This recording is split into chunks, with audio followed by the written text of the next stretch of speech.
Salut, j'espère que vous allez bien et que vous profitez bien de votre dernière semaine de vacances. Et oui, c'est passé très très vite. Alors aujourd'hui, vidéo pour vous parler des clichés qu'on a sur la prépa quand on arrive en prépa. Donc je vais vous parler de quatre clichés en particulier que je me suis dit c'est un peu ceux qui reviennent souvent et quand les nouveaux sup pensent à la rentrée, ils se disent que la prépa ça va être ça. Alors premièrement, on pense vraiment que on fait que travailler en prépa. Alors, une chose est claire, qu'on soit clair entre nous, bien sûr qu'on travaille, on travaille beaucoup. Euh, Franchement, je n'arriverai pas à mettre un nombre d'heures parce que ça peut varier d'une semaine à l'autre. Il y a des semaines où on travaille vraiment beaucoup, d'autres semaines où on est un peu plus tranquille, mais il n'y en a pas beaucoup. Mais on travaille beaucoup.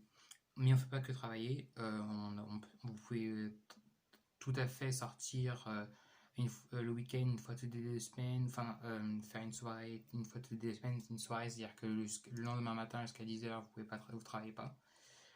Et sinon, voilà, faut éviter de faire ça chaque semaine parce que sinon ça va un peu vous gêner, ça va vous donner la flemme et voilà. Mais on fait pas que travailler, on peut très bien avoir des activités et du temps libre ailleurs. Il y en a plein qui font du sport. Euh, ouais, et donc c'est toujours possible de faire du sport en prépa. Après, du sport de haut niveau, enfin du sport à plus de 4 heures par semaine, c'est compliqué. Moi, personnellement, avant la prépa, je faisais du foot. J'avais 3 entraînements par semaine et un match week-end, donc ça faisait 4 fois par semaine, donc ça faisait à peu près 5-6 heures par semaine. Et j'ai dû arrêter parce que ça aurait fait beaucoup trop et j'aurais pas eu le temps de caser ça dans la semaine. Sachant qu'on a l'école parfois le soir, donc ça peut ne pas coller avec vos entraînements. Dans certains lycées, vous pouvez faire sport. Par exemple, chez à Saint-Louis, le sport est obligatoire. Il y a d'autres prépas aussi obligatoires, mais sinon en prépa, le sport n'est pas obligatoire. Et je vous conseille vraiment d'en faire à côté. Moi, j'essaie d'en faire, mais c'est vrai que avec la prépa, quand on est déjà fatigué, parfois ça arrive d'avoir la flemme de faire du sport, mais il faut essayer parce que faut pas passer son temps à travailler, sinon on peut pas tenir sur la longueur. Alors, deuxième cliché, on pense qu'on a que des sales notes et que on perd 5 points de moyenne, 6 points de moyenne. Alors, je dis pas que c'est un cliché, parce qu'il y en a, c'est vrai, il y en a, ils étaient excellents au lycée, ils avaient 19 de moyenne, et après, quand tu arrives en prépa, ça peut descendre en dessous de 10, ça peut descendre même à 5, donc ça peut descendre très bas. Mais ça, c'est les débuts de prépa. Et il faut vraiment, la manière de voir les notes, ça va être, enfin, il faut vraiment vous mettre ça à l'idée. Parfois, ça peut prendre un peu de temps, mais que les notes ne veulent rien dire, enfin, ne veulent pas rien dire en prépa, mais c'est juste un indicateur à l'instant T. Ok, ça, il faut pas non plus se leurrer à la face, parce que c'est un indicateur, mais il faut le mettre à l'échelle. C'est un indicateur par rapport à votre classe, parce qu'il y en a, ils sont peut-être très, très bons, et donc, vu que c'est harmonisé, peut-être que vous allez avoir des notes très basses, mais en fait, ou un classement très bas, mais c'est par rapport à votre classe, parce que les gens qui sont, enfin, vous êtes un peu en dessous par rapport au niveau moyen de la classe. Euh, Parfois, ça peut être aussi un indicateur de vos connaissances au moment du DS, c'est-à-dire que peut-être un truc que vous aurez compris 2 semaines après le DS, et au moment du DS, vous ne l'avez pas compris parce que c'était trop frais, vous n'avez pas assez de recul, donc vous n'avez pas, à ce moment-là, vos connaissances étaient trop fragiles. Mais en tout cas, faut vraiment pas le prendre comme c'est fini, les concours c'est mort, j'aurai pas l'école que je veux. Alors pas du tout, vraiment, débuterez pas, vous aurez des classements qui vont certainement vous décevoir. Il y a quelques surprises, mais c'est pas commun de voir des gens qui ont des.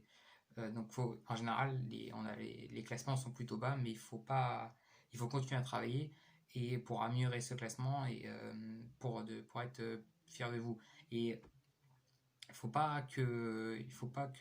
vous arrêtez au classement en disant je suis nul et c'est bon, de toute façon j'arrête de travailler. Il va falloir se battre parfois même quand on travaille. On voit que le classement n'évolue pas et ça peut prendre plusieurs semaines, plusieurs mois. Et il faut être patient. Mais c'est sûr, si vous travaillez, les résultats vont arriver. Parfois, ça peut prendre plus de temps pour certaines personnes. Parfois, ça peut aller très rapidement. Mais voilà, il faut persévérer. Alors, un cliché qui a dur, c'est que les profs sont horribles, qui vous jettent des craies. Bon, ça n'existe plus en général, j'espère. Ou que même les couleurs aussi sont horribles. Alors, on va mettre tout ça en perspective. Ça existe, il y a des colleurs, des profs qui ont des habitudes qui sont pas très agréables, on va dire. Ça arrive. Mais c'est loin, loin, loin d'être la majorité. Et en général, vraiment, vos profs sont très, très bienveillants. En tout cas, enfin, n'essayez pas, enfin, le but, c'est pas d'être ami avec vos profs. Le but, c'est qu'ils vous apprennent le plus de choses et que, voilà, vous soyez pas gêné de poser une question à votre prof. Et la plupart des profs vont au maximum vous pousser à poser des questions pour voir votre compréhension du cours, pour vous faire travailler. Et donc, évidemment, s'ils ressentent qu'il y a un relâchement ou que vous ne travaillez pas assez et que vous vous laissez aller, ils vont un peu tirer la sonnette d'alarme et vous essayer de vous remuer. Finalement, en prépa, on reste quand même dans un cadre très lycée et ils vous connaissent très bien, les profs. On est en général une quarantaine dans la classe et ils voient toute l'année, donc ils vous connaissent à la fin de l'année, ils connaissent très bien chaque élève quand même.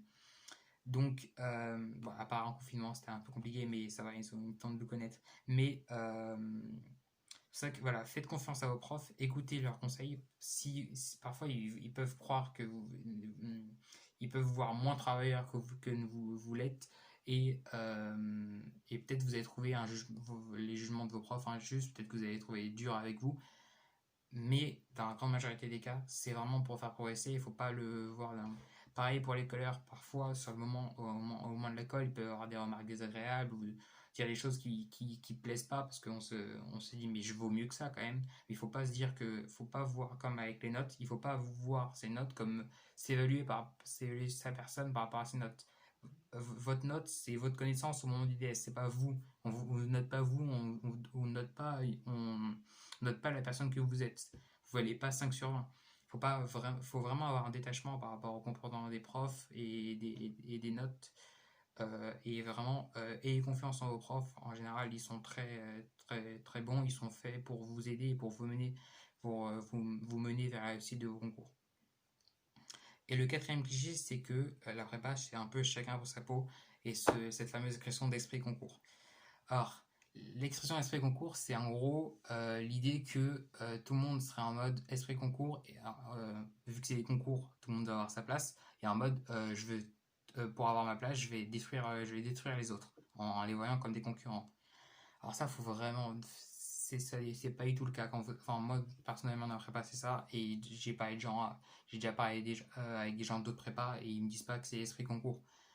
Donc non, non, tout le monde veut donner le meilleur de soi-même, tout le monde veut essayer d'obtenir l'école qu'il veut ou se rendre fier. Parfois, on n'a pas un objectif d'école, mais on veut réussir, on veut à la fin de sa prépa dire je suis content, j'ai fait une bonne prépa. Et c'est pas en détruisant les autres du tout que vous allez y arriver. Alors clairement, l'entraide c'est super important. Parfois vous allez avoir du mal à travailler seul, parfois vous n'aurez pas envie de travailler seul. Et le fait de travailler en groupe, d'avoir quelqu'un qui vous motive, plusieurs personnes qui vous motivent, de trouver votre groupe de potes, mais un groupe où il y a un esprit, on travaille ensemble, tu vois. On peut avoir, il y a peut-être de la camaraderie, mais quand vous voulez bosser, vous bossez ensemble. Et ça, il faut vraiment trouver des personnes comme ça. Et vous allez en trouver, je suis sûr, dans chaque prépa. De toute façon, vous allez être choqué en arrivant. Enfin, peut-être pas choqué, mais en tout cas, c'est pas comme au lycée où parfois il y a des gens qui sont perturbateurs. En général, en prépa, tout le monde veut bosser et il y a un silence absolu dans la salle. Après, parfois, t'as des gens qui discutent un peu et tout ça, mais il y a quand même un esprit travailleur et parfois, je pense que dans des moments de l'année, vous allez vous sentir poussé par la classe parce que il y aura une bonne ambiance de travail. En général, ça c'est le cas dans les prépas, donc ayez confiance, c'est pas esprit concours. Voyez vos camarades comme ceux qui vont vous aider à réussir l'objectif ensemble. Vous êtes tous dans le même bateau. Tout le temps on le dit, mais c'est la vérité. Une fois qu'on est en prépa et qu'on découvre les mêmes difficultés tous ensemble, on a vraiment l'impression d'être tous dans le même bateau et de voir, enfin, les concours, on va tous les passer ensemble. On a tous les mêmes profs. On se voit énormément d'heures par semaine. Donc, bref, ça arrive parfois même les profs, on les voit énormément. Donc, bref, il n'y a pas du tout d'esprit concours. Les profs sont très bienveillants. Le classement ne vous juge pas en tant que personne. Et vous allez avoir des sales notes, ça peut arriver, mais il va falloir aller au-delà. Et on ne fait pas que travailler, même si on travaille beaucoup en prépa. Bref, j'espère que cette vidéo vous a été utile et que vous êtes prêts pour la rentrée. Faut pas trop stresser, surtout si vous passez en première année. Tout va bien se passer, au début ça va être calme et le rythme va augmenter au fur et à mesure. Bref, je vous souhaite une très bonne journée, je vous dis à la prochaine pour une nouvelle vidéo.